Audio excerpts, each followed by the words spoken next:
ঈদের দিন বিড়ালরা কোথায় যায়, কেন দেখা যায় না তাদের, কোথায় গায়েব হয়ে যায় অত্র এলাকার বিড়াল?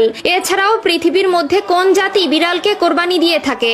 এছাড়াও বিড়াল কিভাবে ভূমিকম্পের আগাম বার্তা বুঝতে পারে এবং তার মালিককে রক্ষা করে?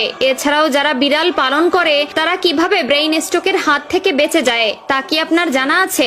এমনকি রাসূলুল্লাহ সাল্লাল্লাহু আলাইহি ওয়াসাল্লাম আজ থেকে 1400 বছর আগে এই বিড়াল সম্পর্কে কি বলে গিয়েছিলেন সেটা কি আপনার জানা আছে? প্রিয় দর্শক, আজকের এই ভিডিওটি অতীব গুরুত্বপূর্ণ হতে চলেছে। অনেক অজানাকে জানতে পারবেন আপনারা এই ভিডিওর মাধ্যমে। তবে তার আগে যদি আপনি বিড়াল পছন্দ করেন কিংবা আপনার বাসায় বিড়াল থেকে থাকে তবে খুশি মনে কমেন্ট করবেন আলহামদুলিল্লাহ, এবং এই আলহামদুলিল্লাহ বলার কারণটাও এখন আমি ব্যাখ্যা করব। প্রিয় দর্শক, আমরা সকলেই জানি প্রিয় নবী সাল্লাল্লাহু আলাইহি ওয়াসাল্লাম বিড়াল ভালোবাসতেন।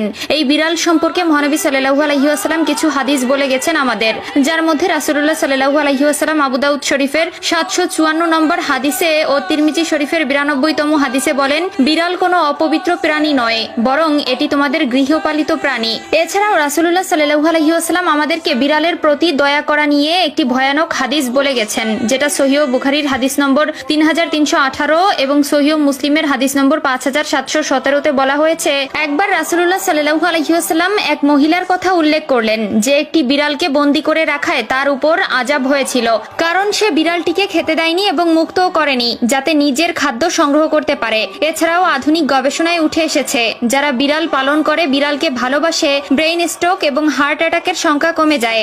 এছাড়াও বিজ্ঞানীরা বলছেন বিড়ালের শ্রবণ শক্তি অন্য সকল প্রাণী থেকে একটু প্রখর, যার মাধ্যমে তারা অনেক দূরের জিনিসও খুব সহজে শুনতে পারে। এমনকি যদি ভূমিকম্প হয় তার 10 থেকে 15 মিনিট আগে ভূপৃষ্ঠের তলের প্লেটের বিন্দুমাত্র শব্দও তারা শুনতে পায়, যার ফলে তারা আগে থেকেই সাবধান হয়। আধুনিক বিজ্ঞান গবেষণা করে আরো পেয়েছে যে যারা অল্পতেই নেগেটিভ মাইন্ডেড হয়ে পড়ে তাদের সামনে যদি সেই সময় কোনো বিড়াল ছেড়ে দেওয়া হয় কিংবা সেই ব্যক্তির পোষা বিড়াল থেকে থাকে তবে সেই বিড়ালের দিকে তাকালেই নেগেটিভিটি কেটে যায়। এছাড়াও যারা কালো জাদু করে বা কালো জাদু অধ্যয়নরত অবস্থায় থাকে তারা তাদের এই শক্তিকে বৃদ্ধি করার জন্য কালো রঙের কোনো বিড়াল পেলেই সেটি কোরবানি করে দেয়। তাদের বিশ্বাস এটি কালো জাদুকে আরো প্রখর করে তোলে এবং কোরবানির ঈদের দিন তেমন একটি বিড়াল দেখা যায় না। এর কারণ হলো বৈজ্ঞানিক গবেষণায় উঠে এসেছে যে বিড়ালের খাদ্য হজম শক্তি কম থাকায় আঁশ জাতীয় খাদ্য হজমে বেগ পেতে হয়, যার ফলে কোরবানির ঈদের কয়েকদিন মাছ মাংসের হাড়গোড় এমনকি মাংস অত্যাধিক পরিমাণে খাবার ফলে তাদের বমি সহ বদ হজম হয়